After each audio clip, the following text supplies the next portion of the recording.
Assalamualaikum warahmatullahi wabarakatuh. Perkenalkan, nama saya Rizky Bintang Fadilah dengan NPM 24782062.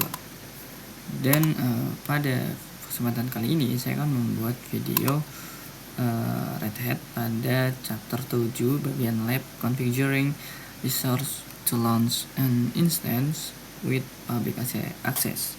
Jadi kita akan konfigurasi resource ya untuk membuat atau meluncurkan instance dengan akses publik gitu ya, kurang lebih.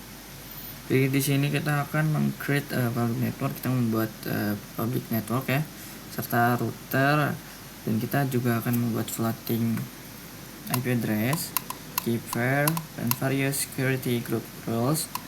Dan you will launch an instance with public access, dan kita akan meluncurkan instance tersebut dengan akses publik.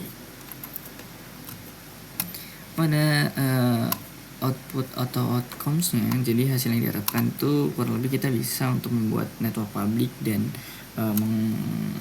mengatur subnetnya, kemudian membuat dan konfigurasi routernya, mengkonfigurasi group security, peraturan group security di security group, membuat aturannya gitu, membuat key pair and floating IP, dan meluncurkan instance tersebut dengan akses publik lagi. Oke, kita akan balik ke lingkungan publik. Jadi di sini kita tambahin dulu auto stopnya menjadi 3 jam, jaga-jaga kalau hands on-nya lebih dari 3 jam. Siapa tahu, tapi semoga enggak ya. Oke, kita tunggu. Emang agak lama untuk membuka open console-nya.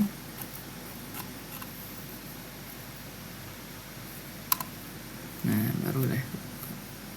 Oke, ini kita tutup. Dan tampilan awal seperti ini ya. Kita akan pergi ke terminal, dan sekarang kita sudah masuk ke workstation-nya. Coba kita balik lagi ke lab-nya agar kita tahu ininya, urutannya. Jadi seperti biasa, sebelum memulai sebuah lab, kita disuruh untuk menyiapkan resource-nya terlebih dahulu.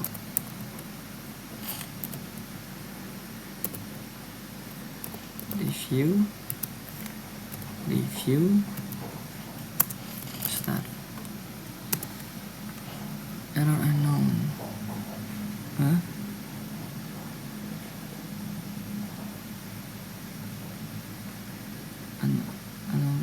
Oh, salah perintah. Sorry, typo. Review pakai array. Apa?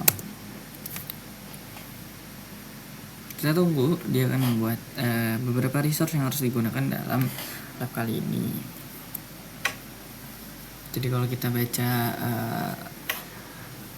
awal instruction ini, kita disuruh login ke operator ya, membuat provider data center, external network, dan provider subnet dengan subnet 172.25.250. Dan untuk spesifikasinya kita harus mengikuti tabel berikut seperti namanya, share-nya yes, external yes, kemudian provider network type-nya flat ya, datar ya, provider physical network name ya, data center dengan subnet, provider subnet 172.25.250, networknya ya 250.0, gateway-nya 250.254, DNS-nya 250.254 ya, sama dengan sama dengan gateway.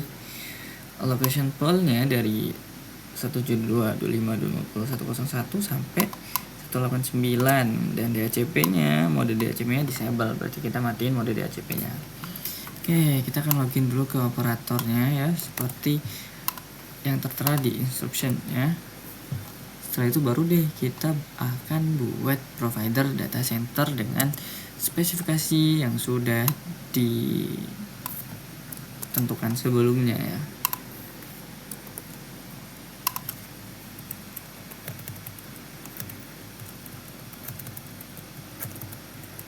Oke, setelah itu kita akan tunggu, mungkin agak lumayan lama untuk si Red Hat membuat data centernya tersebut.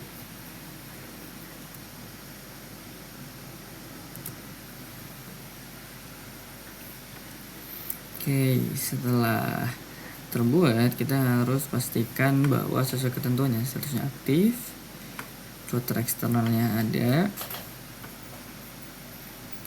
Oke, provider segmented provider physical networknya data center dengan network type-nya flat ya. Security enable-nya sudah nyala dan namanya tentunya provider data center sesuai dengan ketentuan.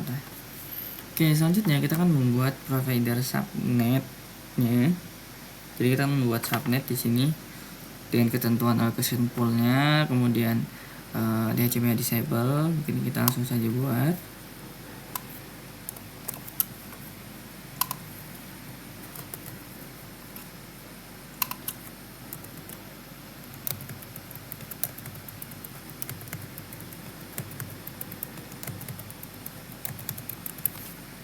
Oke, setelah itu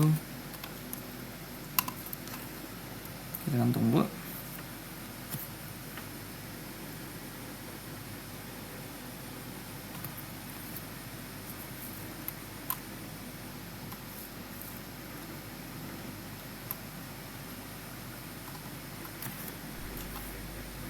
Nah, kita enter, kita akan tunggu agak lama. Oke, ada sekitar 8 langkah ya, termasuk dalam mode dashboardnya nanti kita akan konfigurasi. Oke, setelah kita buat provider subnetnya, kita akan lihat dulu spesifikasinya.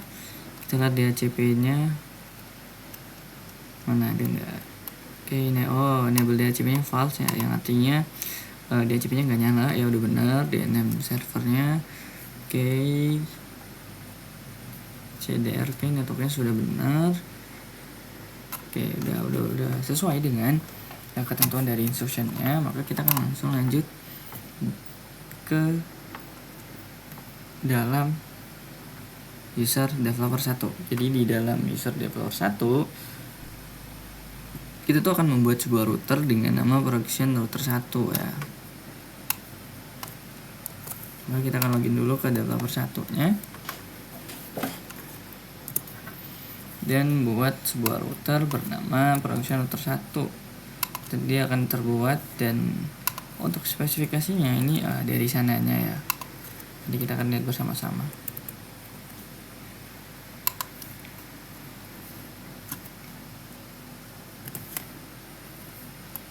Oke, kita akan tunggu. Nah, ini statusnya sudah aktif, project ID-nya sudah terbuat, dan flavor ID-nya masih kosong ya, karena kita buat dari sananya. External gateway info-nya masih belum ada. Availability zones-nya juga belum ada.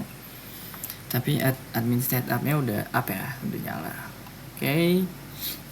Selanjutnya kita akan mengkonekkan router ini dengan production subnet 1 yang sudah kita buat, sehingga diharapkan sudah bisa terkonfigurasi ya. IP yang ada pada production subnet 1 akan diterapkan di production router 1.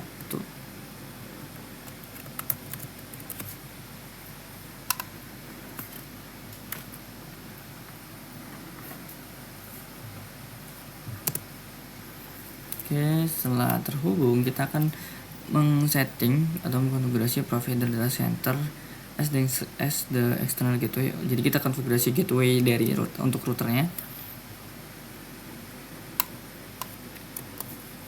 Maka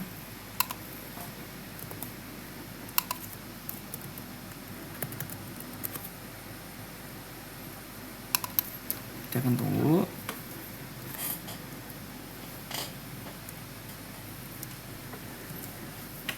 Oke, nah setelah membuat setelah men-setting provider data center, kita akan membuat security group bernama production group 1 and add the rules listed. Jadi kita akan selagi membuat security group, dalam security group tersebut kita akan pasang sebuah aturan yang mengikuti tabel berikut ya. Oke, rulesnya TCP port 22, TCP port 80, dan ICMP.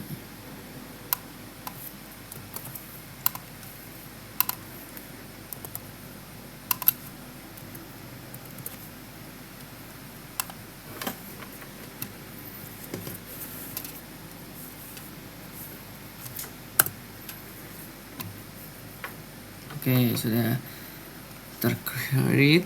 Jadi kita bisa lihat untuk rulesnya yaitu type PV4 direction. Udah sesuai ya. Jadi kita bisa lihat namanya production cgroup 1. Nah, kita akan lanjut untuk membuat rule di production cgroup security group untuk mengizinkan SSH akses untuk SSH. Jadi untuk akses SSH kita perlu setting portnya terlebih dahulu ya, dan membuat protokol TCP dan menempatkan TCP tersebut di dalam port 22 di production cgroup 1.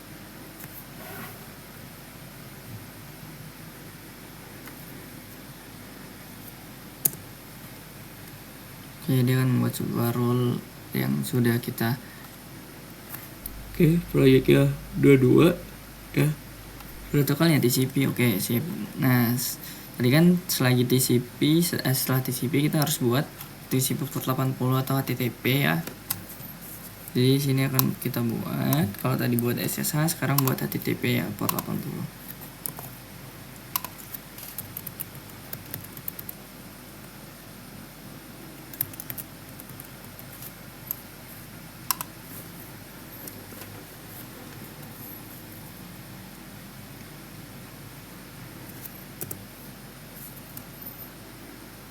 Sudah selesai. Kita akan periksa directionnya pakai Inggris.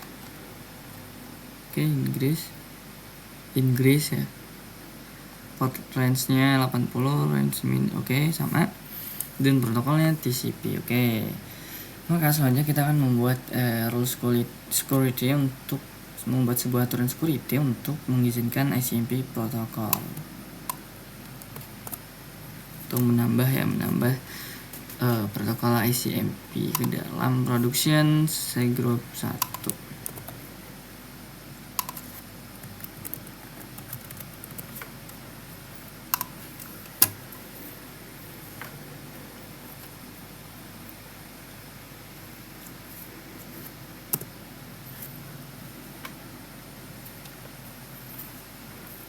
Setelah itu kita lihat protokolnya sudah ICMP dan directionnya sudah Inggris juga.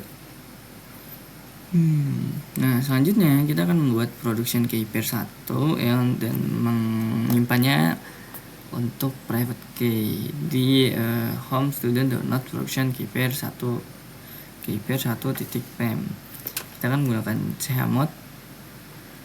Jadi perintah chmod itu untuk memprotek atau ya melindungi private key tersebut.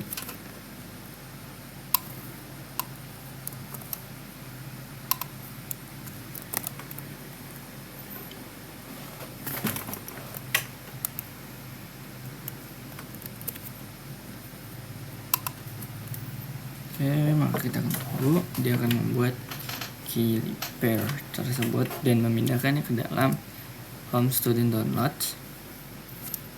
Sudah. Lalu kita akan menggunakan chmod yang untuk melindungi private filesnya.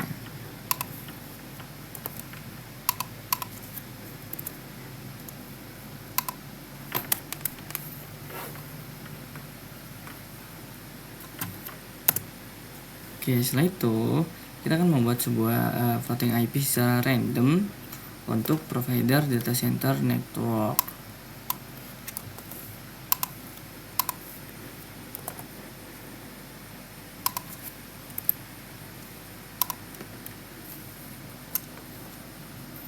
Jadi di sini kita akan bisa lihat floating IP address-nya berapa, dan seharusnya ini kita harus ingat ya berapa floating IP address-nya. 166.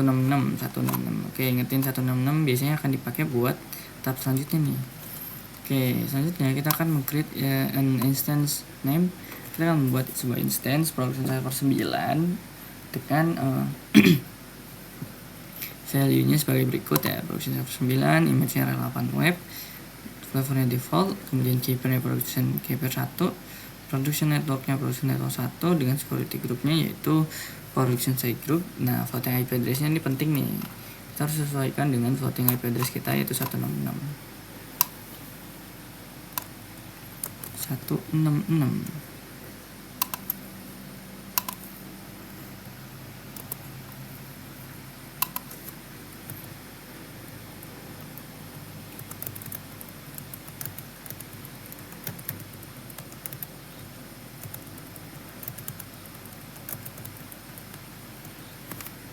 Oke, kita akan buat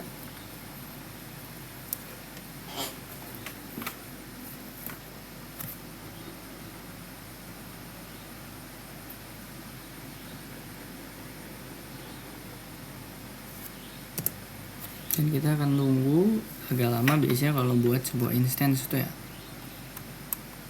Jadi kurang lebih nanti kita harus pastikan kembali apakah value-nya ini sesuai dengan tabel di atas ini ya. Jadi nanti kita bisa lihat.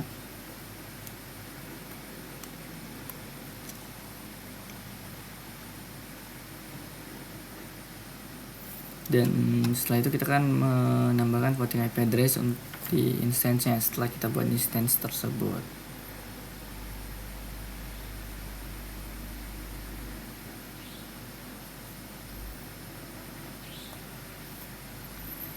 Oke, agak lama emang. Tunggu.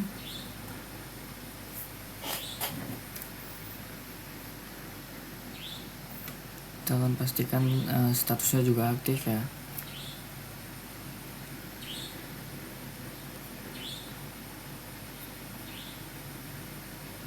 Oke, kita akan tunggu.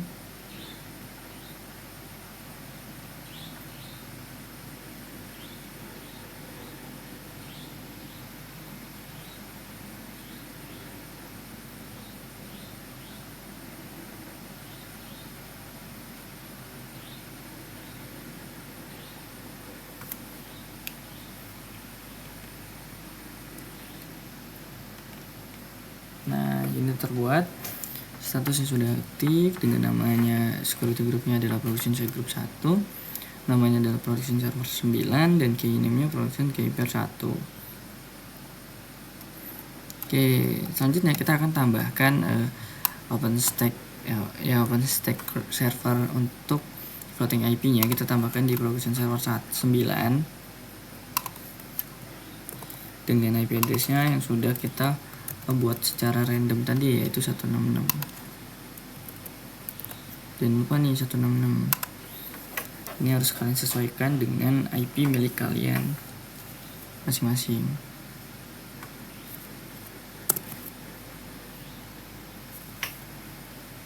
Nah, setelah itu dari workstation kita akan verifikasi respon instance tersebut terhadap web server HTTP ya. Jadi kita akan mencoba merequest HTTP. Kita bisa connect ke oke. Jadi kita pertama akan verifikasi instan lewat respon HTTP request tersebut. Jadi kita akan masukkan perintah untuk ke localhost-nya sendiri. Dan jangan lupa 166 ganti 154 ganti 166 agar sesuai dengan ini kalian masing-masing ya. Nah, ini sudah terlihat sebuah kode HTML untuk sebuah tampilan web ya. HTML public. Oke. Setelah itu kita di sini akan login to the instance with SSH using the SSH private key. Oke, kita akan login ke SSH. Kita akan login menggunakan SSH pakai SSH private key yang sudah kita buat sebelumnya ya.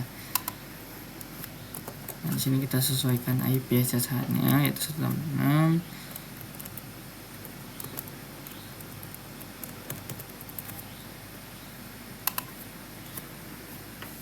Oke, kita tunggu. Nah, ini sudah login ke production server 1, kemudian kita coba ping material example.com ya. Ini kita akan tes HTTP-nya tadi. Oke, makanya kita coba ping ke material example.com. Apakah 64 bytes ya, reply ya, statusnya reply ya. Oke, selanjutnya kita akan exit dari instance tersebut. Dan kita akan pindah ke dashboardnya, ke Firefox. Aduh, salah kerja malah. Oke, salah. Firefox ya. Dalam Firefox kita akan ke dashboardnya langsung, dan di sini kita login pakai example, kemudian developer 1, kemudian Red Hat sebagai passwordnya. Connect dan save. Nah, di dalam sini klik project add the connect now and then klik production. Berarti kita ke identity dulu. Sudah aktif ya, untuk produksinya sudah aktif. Kita akan ke project compute keeper. Oke, confirm that the production keeper has been created. Oke, kita akan konfirmasi bahwa production keeper 1 tuh udah terbuat. Oke, ini udah terbuat. Kemudian project network floating IPS, project network floating IPS, dan disini kita akan konfigurasi floating IP address sudah terbuat dan masuk di production server 9. Oke, sudah terbuat ya. Ini IP address floatingnya yang sudah kita buat tadi dan masuk di mapped fixednya di production server 9. Oke, selanjutnya project network security group. Kita akan pindah ke security groupnya, dan di sini kita akan verifikasi roles by clicking manage roles. Oke, manage roles. Kita akan verifikasi. Oke, verifikasi roles yang sudah kita buat sebelumnya, dan ini sudah sesuai ya. TCP, HTTP, TCP, SSH, dan ICMP. Dan ini sudah sesuai, statusnya sudah Inggris semua, sudah aktif ya. Berikutnya kita akan mengkonfirmasi router di project network routers, kemudian project production router 1. Oke, sudah ada di sini. Klik the name of the router. Oke, kita klik name-nya. To access details. Jadi kita bisa melihat informasi detailnya di sini. Klik the interface tab to verify. Oke, interface. Verifikasi interface. Oke, di sini sudah ada floating IP dan juga IP internal dan gateway-nya udah aktif semua. Oke. Terakhir kita akan melihat provider data center di network provider data center. Oke, ada di sini, and it subnet provider subnet 25250. Oke, sesuai ya, 25250 untuk provider subnet. Kemudian verifikasi bahwa networknya itu share-nya eksternal. Kalau eksternal oke, yes ya, share yes, eksternal yes, kemudian statusnya sudah aktif. Selanjutnya kita beralih ke project network topologi. Jadi kita akan melihat di sini topologi yang sudah kita buat. Nah, ini merupakan topologi yang sudah kita buat sebelumnya. Di sini ada provider data center, provider network 1, dan provider storage dengan IP-nya masing-masing, punya IP masing-masing. Oke, selanjutnya kita ke project compute instance ya. Oke, dalam sini kita melihat production server 1 yang sudah kita buat tadi. Jadi di overview-nya ini tentunya sesuai ya, flavornya masih default. Kemudian IP address-nya itu sekian 1.82 dari production network 1 seperti yang sudah kita buat sebelumnya. Key name-nya ada di production keeper 1 ya, sesuai dengan ketentuan tadi kita buat ya.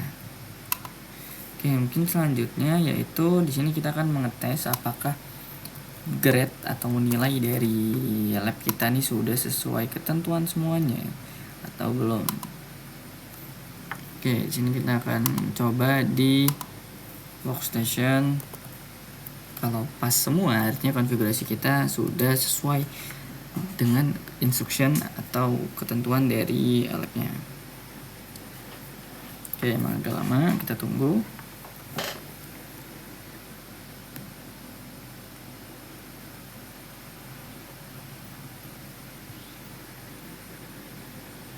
Oke, sepertinya sudah pas semua, yang artinya lab kali ini konfigurasinya itu udah sesuai ya. Dan sepertinya untuk video kali ini cukup sampai di sini. mungkin kita akan tunggu sampai overall dulu. Nah, overall lab grade-nya sudah pas semua, dan kita perlu menghapus semua resource yang sudah kita gunakan agar labnya kembali bersih dengan lab public review finish. Oke, sebenarnya cukup sekian untuk video kali ini, lab kali ini. Jadi tadi kita sudah mengerjakan lab pada chapter 7 ya. Oke, pada chapter 7 dengan judul Configuring Resource to Launch an Instance with Public Access. Jadi kita sudah berhasil untuk konfigurasi resource dan membuat sebuah instance dengan akses publik ya. Kurang lebih seperti itu untuk jalannya lab kali ini. Dan overall lab grade-nya tadi sudah pas semua. Jadi kita di sini tinggal nunggu lab public review finish. Setelah itu baru deh selesai.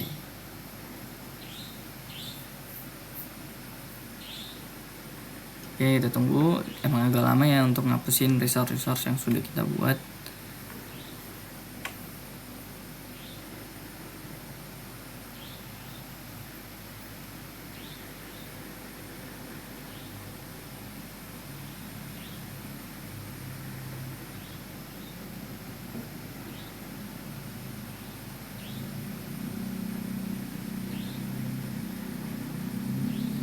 Kita tunggu agak lama.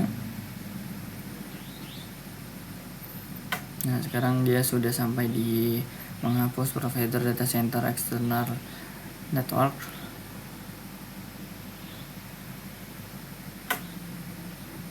Oke, sekarang membuat external network and subnet.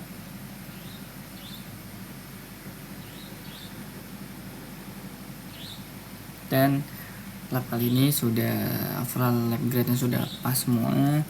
Ini kalian bisa lihat di sini. Kemudian untuk membersihkan labnya sudah bersih semua, sudah sukses semua. Yang artinya kita akan akhiri video kali ini sampai di sini saja. Sebelumnya saya minta maaf untuk kekurangan dalam video kali ini. Sekian dari saya. Assalamualaikum warahmatullahi wabarakatuh.